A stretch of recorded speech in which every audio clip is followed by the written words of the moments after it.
Bonjour à toutes, je suis ravie de vous retrouver pour une nouvelle vidéo sur ma chaîne YouTube Une fille manager. Je suis Valérie et aujourd'hui on va parler de doute et de peur. Alors pourquoi j'avais envie de vous parler de ça?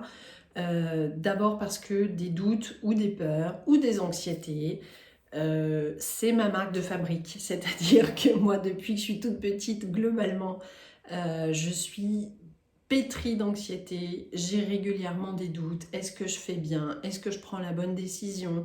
Est-ce que j'arrive à piloter correctement mon équipe, etc., etc. Donc effectivement, puis même dans ma vie de tous les jours, hein, c'est pareil. Donc effectivement, des doutes, des peurs, de l'anxiété, j'en ai toujours eu, ça fait partie de moi. Il y a même un moment donné où ça a été très prenant, hein, puisque j'ai même fait des crises d'anxiété. Donc voilà, je me suis fait suivre pour ça, j'ai eu un traitement pour ça et aujourd'hui ça va beaucoup mieux. Mais effectivement, pendant presque un an, j'ai vécu avec des crises d'anxiété au quotidien, donc c'est très lourd à gérer. Et du coup, pendant très longtemps, j'ai voulu tenir ça à l'écart. Je me disais, je ne veux plus avoir peur, je ne veux plus avoir de doute, je veux plus être anxieuse. Et je voulais éliminer ça de ma vie. Sauf qu'en fait, c'est pas possible. C'est absolument pas réaliste et c'est pas comme ça que ça marche. Aujourd'hui, les personnes que j'accompagne régulièrement viennent me voir en me disant voilà, moi j'ai des doutes, je suis dirigeante de mon entreprise, j'ai mon équipe, il faut que je prenne des décisions, mais je suis jamais sûre que ce soit la bonne décision maintenant. Et puis j'ai peur de mal faire, j'ai peur de ce que mon équipe va penser, j'ai peur de ce que mes clients vont penser. J'ai peur de perdre du chiffre d'affaires ou j'ai envie de passer un cap dans ma société, mais je ne sais pas si c'est le bon moment, etc., etc., etc. Donc en fait, des doutes, on en a tout le temps, quelle que soit notre situation.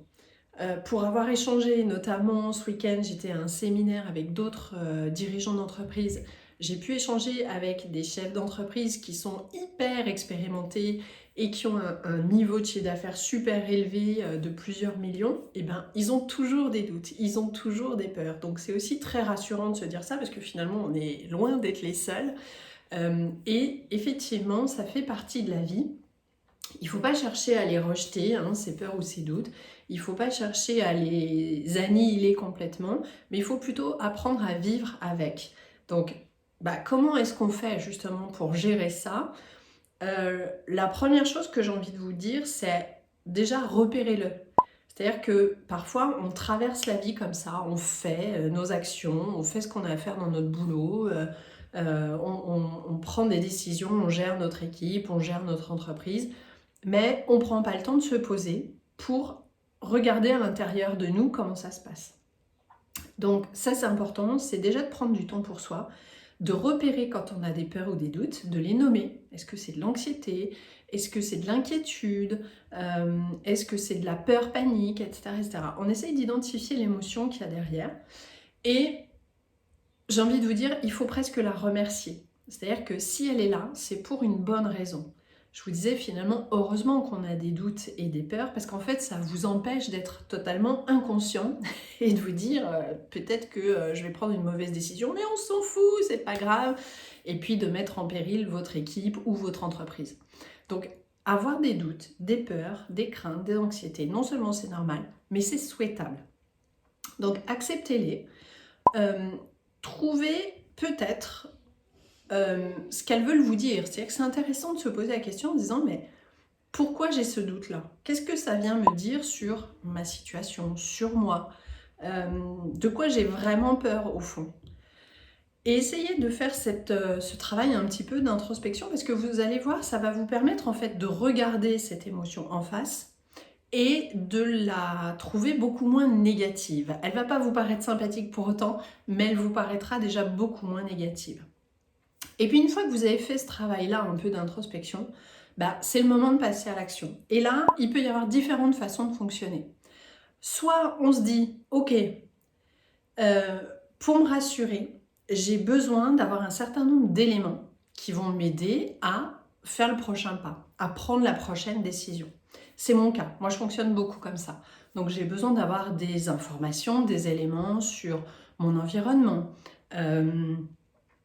peut-être mes clients, d'avoir des chiffres, des retours d'expérience d'autres entrepreneurs, etc., etc. Donc, pour moi, c'est important d'avoir des données factuelles concrètes qui vont m'aider à prendre la décision en ayant toujours un peu des doutes, parce qu'on n'est jamais sûr à 100% que ça va marcher, mais en réduisant finalement les probabilités de me tromper en ayant un certain nombre d'informations. Donc ça, c'est une possibilité.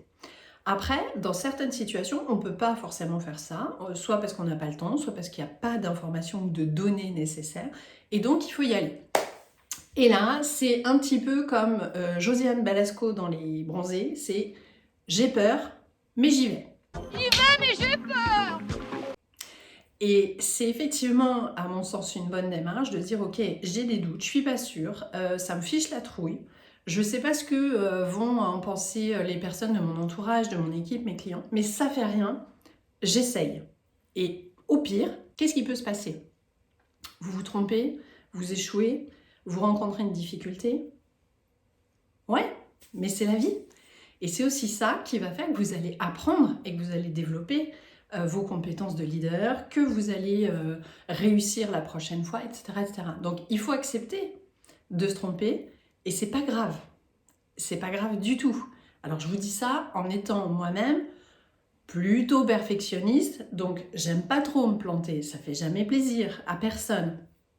Mais quand on accepte l'échec, quand on accepte de ne pas savoir et peut-être de se tromper, ben, encore une fois, ça permet de prendre plus rapidement et plus facilement du recul et de rebondir, de continuer à apprendre et de progresser. Et c'est ça l'entrepreneuriat, c'est ça aussi être un leader, c'est ça aussi être manager d'une équipe. Donc, on passe à l'action, on y va, même si on a peur. Et finalement, au fur et à mesure, on va apprendre des choses, on va progresser. Et ça apporte beaucoup de satisfaction, ça apporte beaucoup de confiance en soi. Le fait de passer à l'action, ça permet justement de réduire un petit peu cette crainte qu'on avait au départ de ne pas y arriver ou quel va être le regard des autres.